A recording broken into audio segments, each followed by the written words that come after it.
5 ಗ್ಯಾರಂಟಿಗಳಿಗೆ ಹಣ ಇಲ್ಲ, ಸರ್ಕಾರ ಒದ್ದಾಡ್ತಾ ಇದೆ.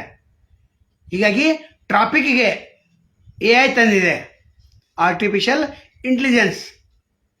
ಅಂದರೆ ಇಲ್ಲಿ ಹೆಲ್ಮೆಟ್ ಇಲ್ಲದೆ ಹೋಗುವಂಥ ವಾಹನಗಳಿಗೆ ದಂಡ ಬೀಳ್ತಾ ಇದೆ. ಆತನಿಗೆ ಗೊತ್ತಿಲ್ಲ, 8 ಸಲ ದಂಡ ಬಿಟ್ಟಿದೆ, 15 ಸಲ ದಂಡ ಬಿದ್ದಿದೆ, 20 ಸಲ ದಂಡ ಬಿದ್ದಿದೆ. ಯಾಕಂದ್ರೆ ಅವ್ನ ಕಡೆ ಮೊಬೈಲ್ ಇಲ್ಲ, ಇವರು ಮೊಬೈಲಲ್ಲಿ ಕಳ್ಸೋರು. ಗ್ರಾಮೀಣ ಭಾಗದಲ್ಲಂತೂ ಹೈರಾಣಾಗಿ ಹೋಗಿದ್ದಾರೆ. ಮೊನ್ನೆ ಕಿತ್ತೂರದಲ್ಲಿ ರೈತ ಮುಖಂಡರು ದೊಡ್ಡ ಹೋರಾಟವನ್ನು ಮಾಡಿದರು, AI ಬೇಡ ಅಂತೇಳಿ. ಯಾಕಂದ್ರೆ ಅಲ್ಲಿ ಮೇವು ತರಲಿಕ್ಕೆ ಹೊಲಕ್ಕೆ ಹೋಗ್ಬೇಕು, AI ದಾಟನೇ ಹೋಗ್ಬೇಕು. ಅಂದರೆ ಹೆಲ್ಮೆಟ್ ಹಾಕ್ಕೊಂಡು ಹೋಗ್ತಾನ AI? ಎಲ್ಲಿ ಟ್ರಾಫಿಕ್ ಸಮಸ್ಯೆ ಇದೆ, 100% ಸಮಸ್ಯೆ ಇದೆ, ಅಲ್ಲಿ ಹಾಕಿ, ಬೇಡ ಅನ್ನೋದಿಲ್ಲ. ಮೊದಲೇ ಸರ್ಕಾರಕ್ಕೆ ಟೋಪಿ ಹಾಕುವಂಥ ಕೆಲಸ ಸರ್ಕಾರ ಮಾಡಬಾರ್ದು. ಬಡವರು ಮೊದಲ ಹೈರಾಣಾಗಿ ಹೋಗಿದ್ದಾರೆ. ಒಬ್ಬಂತೂ ಕಳೆದ ವರ್ಷ 50,000 ರೂಪಾಯಿ ದಂಡ ಆಗಿತ್ತು, 25,000 ಸ್ಥಳದಲ್ಲೇ ವಸೂಲಿ ಮಾಡಿದರು. ಇನ್ನೊಬ್ರಿಗೆ 10,000 ಆಗಿತ್ತು, ಸ್ಥಳದಲ್ಲೇ 5,000 ತುಂಬಿದ ನಂತರ ಗಾಡಿ ಬಿಟ್ಟಿದ್ದಾರೆ. ಇದ್ಯಾವ ನಿಯಮ? ನಗರಗಳಲ್ಲಿ AI ತೊಂದರೆ ದೊಡ್ಡ ಪ್ರಮಾಣದಲ್ಲಿ. ಸರ್ಕಾರ ಇದಕ್ಕೆ ಡಿಸ್ಕಷನ್ ಮಾಡಬೇಕು. ವಿರೋಧ ಪಕ್ಷವರು, BJP ಅವರು ಏನು ಮಲ್ಕೊಂಡಿರಿ, JDS ಶಾಸಕರು ಏನು ಮಲ್ಕೊಂಡಿರಿ? ಇರಲಿ, ಎಲ್ಲಿ ಟ್ರಾಫಿಕ್ ಎಲ್ಲಿದೆ ಅಲ್ಲಿ ಇರಲಿ. ಶ್ರೀಮಂತರು ಏನು 2 ವೀಲರ್ ಮೇಲೆ ಹೋಗ್ತಾರಾ? ಎಲ್ಲ ಕಾರಿಗಡೆ ಹೋಗ್ತಾರ? ಅವ್ರಿಗೇನು ಲಾಸ್ ಇದೆ? ಅವ್ರಿಗೆ ಧ್ವನಿ ಎತ್ತಂಗಿಲ್ಲ. ಮತ್ತು 2 ವೀಲರ್ ಇಲ್ದವ್ರು ಅವರು ಧ್ವನಿ ಎತ್ತಂಗಿಲ್ಲ. ಸಾಯೋದು ಬರೀ ಮಧ್ಯಮ ವರ್ಗ. ಏನೋ ಸಾಲ ಸೋಲ ಮಾಡಿ EMI ಮಾಡಿ ಗಾಡಿ ತಂದಿರ್ತಾನೆ. ನಿಮಗೇನು ಬರೀ ಇದನ್ನು ತುಂಬೋದೈತಿ? ಒಂದು ಟ್ರಾಫಿಕ್ ರೂಲ್ಸ್ ಆಯ್ತು 500 ರೂಪಾಯಿ, ಮೊದಲು 50 ರೂಪಾಯಿ ಇತ್ತು. 500 ರೂಪಾಯಿ ಮಾಡಿರಿ ಅಂದ್ರೆ ಲೂಟಿ. ಕೇಂದ್ರ ಸರ್ಕಾರನೂ ಲೂಟಿ ಮತ್ತು ರಾಜ್ಯ ಸರ್ಕಾರ ಲೂಟಿ. ಮುಖ್ಯಮಂತ್ರಿ DK ಶಿವಕುಮಾರ್ ಇದನ್ನು ಗಮನಿಸಬೇಕು. ಹಾಗಾದ್ರೆ ಏ ಮಾಡಿರಿ, ಟ್ರಾಫಿಕ್ ಪೊಲೀಸರನ್ನ ವಜಾ ಮಾಡ್ರಲ್ಲ, VRS ಕೊಟ್ಟು ಕಳ್ಸ್ರ ಮನೆಗೆ. ಅವ್ರು ಯಾಕೆ ಬೇಕು ಈಗ ದಂಡ ಹಾಕ್ಲಿ? ಅವ್ರು ಇರೋದನ್ನ ದಂಡ ಹಾಕಕ್ಕೆ. ಏನು ಪಾರ್ಕಿಂಗ್ ಸರಿಪಡಿಸ್ತಾರ? ಎತ್ತು ವಾಹನಗಳನ್ನು ಕರೆಕ್ಟಾಗಿ ನಿಲ್ಲತ್ತೆ ಹೇಳ್ತಾರ? ಅಥವಾ ಏನು ಪಾರ್ಕಿಂಗ್ ಮಾರ್ಕ್ ಇದೆ? ಏನಿದೆ? ನೋ ಪಾರ್ಕಿಂಗ್ ಜಾಗದಲ್ಲಿ ನಿಲ್ಲಿಸ್ಬೇಡ ಅಂತಾರೆ. ಮತ್ತು KL ಹೋಗ್ರಲ್ಲ, KL ಹಾಸ್ಪಿಟಲ್ ಮುಂದೆ ಹೋಗ್ರಿ. ಅಲ್ಲಿ ಯಾಕೆ ಹೋಗಿಲ್ಲ ನೀವು? ಅಲ್ಲಿಯೂ ಫುಟ್ಪಾತ್ ಆಕ್ರಮಣ, ಜನ ಅಡ್ಡಾಡುವಂಥ ಒಂದು ಏನು ಸ್ಪೆಷಲ್ ಹಾದಿ, ಅಲ್ಲಿ ಆಕ್ರಮಣ. ಅಂದ್ರೆ ಅಲ್ಲಿ ಬೇಡ, ನಿಮಗೆ ದೊಡ್ಡ ದೊಡ್ಡ ಮಂದಿ ಕಡೆ ಹೋಗೋದು ಬೇಡ. ಇಲ್ಲಿ ಬಡವ್ರ ಕಿಶಿ ಕತ್ತರಿಸವ್ರು ನೀವು. ಅವನು 500 ರೂಪಾಯಿ EMI ತುಂಬಬೇಕಾಗಿತ್ತಂದ್ರೆ ಇಲ್ಲೇ ನೀವು ಕಟ್ ಮಾಡಿರಂದ್ರೆ ಮತ್ತು ಪದೇ ಪದೇ ಹೋಗ್ತಾನೆ. ಪದೇ ಪದೇನೇ ಹೆಲ್ಮೆಟ್ ಹಾಕ್ಬೇಕಾ ನಿಮಗೆ? ಏನದ? ಸರ್ಕಾರಗ ಮಾನ ಮರ್ಯಾದೆ ಸ್ವಲ್ಪ ಉಳಿಸ್ಕೊಂಡಿದ್ರೆ ಓಟ್ ಬೆಳಂಗಿಲ್ಲ. ನಿಮ್ಗೆ ಯಾವ ಓಟ್ ಬೆಳಂಗಿಲ್ಲ. ಹೆಲ್ಮೆಟ್ ಇದ್ದವ್ರು ಓಟ ಬೆಳಂಗಿಲ್ಲ ಸರ್ಕಾರಕ್ಕೆ. ನೋಡ್ಕೊತೇಳ್ರಿ ನಾವು.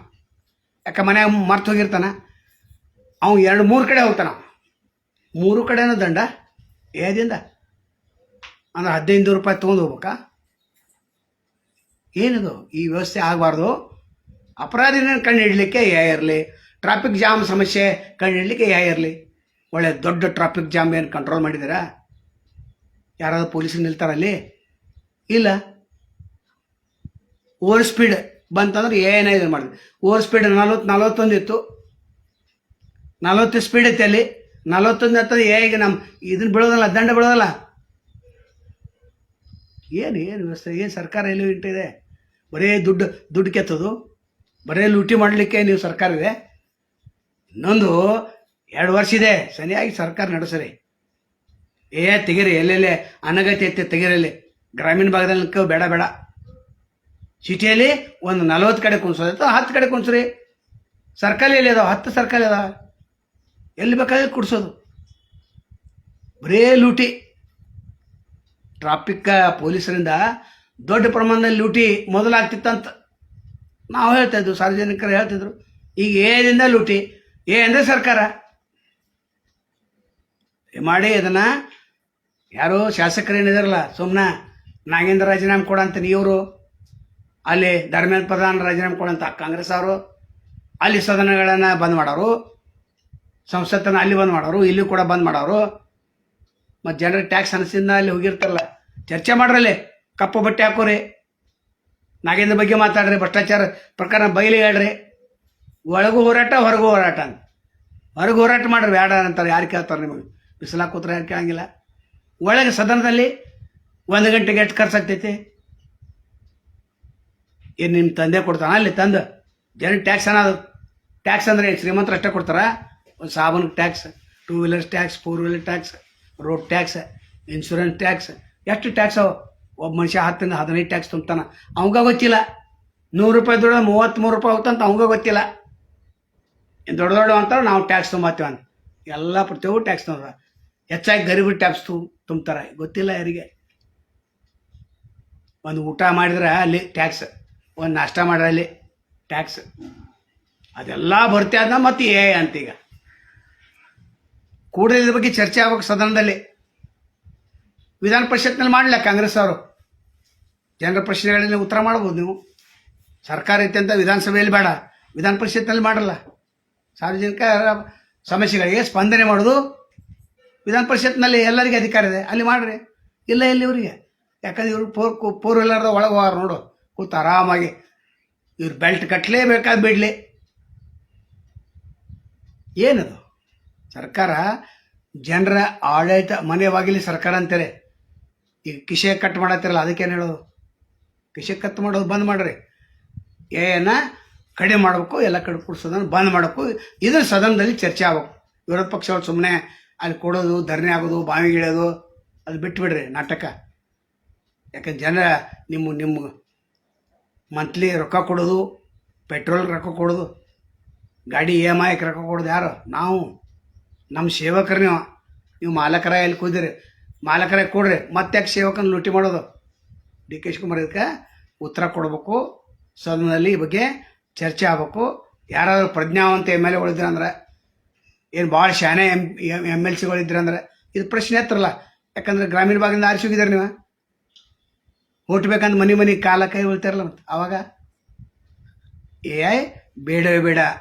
ಮೊದಲ EVM ಹಟಾವ್ ದೇಶ ಬಚಾವ್ ಅಂತ ನಡೆದಿದೆ, ಅದ್ರಾಗ ಮತ್ತೆ AI ಅಂತ ಅಂದಾರೆ, ಆರ್ಟಿಫಿಷಿಯಲ್ ಇಂಟೆಲಿಜೆನ್ಸ್ ಅಂತ. ಏನದು? ಹೈ ಸ್ಪೀಡ್, ಒಂದು 2-3% ಹೈ ಸ್ಪೀಡ್ ಆದ್ರೆ ಅಲ್ಲಿ ದಂಡ ಬೀಳ್ತಾ ಇದೆ, ಗೊತ್ತೈತೆ ನಿಮಗೆ? ಏನು ಇವು 42 45 ಹೊಡಿಯಂತೆ ಏನಿದೆ? ಏನು ಬೋರ್ಡ್ ನೋಡ್ಬೇಕಾ? ಲಿಮಿಟ್ ಸ್ಪೀಡ್ ಏನು ಗಾಡಿ ಹೊಡಿಬೇಕಾ? ತಪ್ಪದು. ಸರ್ಕಾರದ ಬಗ್ಗೆ ಎಚ್ಚೆತ್ಕೊಳ್ಬೇಕು. ನಂತರ ಏನು ACP ಇದಾರಲ್ಲ, ಟ್ರಾಫಿಕ್ ACPಗಳು, ಸರ್ಕಾರ ಗಮನಕ್ಕೆ ತರ್ರಿ. ಜಿಲ್ಲಾಧಿಕಾರಿ ಇದನ್ನು ಗಮನಿಸಬೇಕು. ಈ ವಿಡಿಯೋ ಅತ್ಯಂತ ಭಾಳ ಮಹತ್ವದಿದೆ. ಎಲ್ಲರ ಕಿಶೆ ಕಟ್ ಮಾಡ್ತಾಯಿದ್ದಾರೆ ಸರ್ಕಾರದವರು. ಬೇಗನೆ ಇದಕ್ಕೆ ಒಂದು ಪರಿಹಾರ ಕಂಡುಹಿಡಬೇಕು. ಇನ್ನೊಂದು 8 ದಿವಸ ಬಿಟ್ಟು ನಾವು ಮತ್ತೊಂದು ವಿಡಿಯೋ ಮಾಡ್ತೇವೆ. ಅವಾಗ ಸರ್ಕಾರನೇನು ಏನು ತೊಳಿಬೇಕಲ್ಲ, ಸರ್ಫ್ ಎಕ್ಸೆಲ್ ಹಚ್ಚೆ ತೊಳಿತೇವೆ. ನಿಮಗೆ ನಿರ್ಮಾ ಲೈಫ್ ಬಾಯ್ ನಡೆಯಂಗಿಲ್ಲ. ನಿಮಗೆ ಸರ್ಫ್ ಎಕ್ಸೆಲ್ ಹಚ್ಚೆ ತೊಳಿತೈತಿ. ಬೇಗನೆ AI ಎಲ್ಲಿ ಕೂಡಿಸ್ಬೇಕು ನಿರ್ಣಯ ಮಾಡಿರಿ. ಎಲ್ಲ ಕಡೆ ಬೇಡ, ಗ್ರಾಮೀಣದಲ್ಲಿ ಬೇಡವೇ ಬೇಡ. ನಮಸ್ಕಾರ. ಅನೇಕ ದಿಟ್ಟ ವರದಿಗಳನ್ನು ನಾವು ನಿರಂತರವಾಗಿ ಮಾಡ್ತಾ ಇರ್ತೇವೆ. ಆದರೆ ಯಾರಿಗೂ ಸಹಾಯ ಮಾಡಬೇಕಂತ ಅನಿಸ್ತೈತೆ. ಆ ಸಹಾಯ ಮಾಡೋರು ಇಲ್ಲಿ ಫೋನ್ಪೇ ನಂಬರ್ ಇದೆ, ಗೂಗಲ್ ಪೇ ನಂಬರ್ ಇದೆ, ನೀವು ಸಹಾಯ ಮಾಡ್ಬೋದು. ಯಾಕಂದರೆ ಗಟ್ಟಿದವನೇ ನಮ್ಮದು. ಸ್ವತಂತ್ರ ಪತ್ರಿಕಾಧಾರವನ್ನು 35 ವರ್ಷದಿಂದ ನಡೆಸ್ಕೊಂಡು ಬಂದಿವೆ. ನೀವು ಇದಕ್ಕೆ ಸಹಾಯ ಮಾಡಿದ್ರೆ ಇನ್ನಷ್ಟು ಗಟ್ಟಿ ಧ್ವನಿಯಲ್ಲಿ ನಾವು ವರದಿ ಮಾಡಲಿಕ್ಕೆ ಸಾಧ್ಯ ಇದೆ.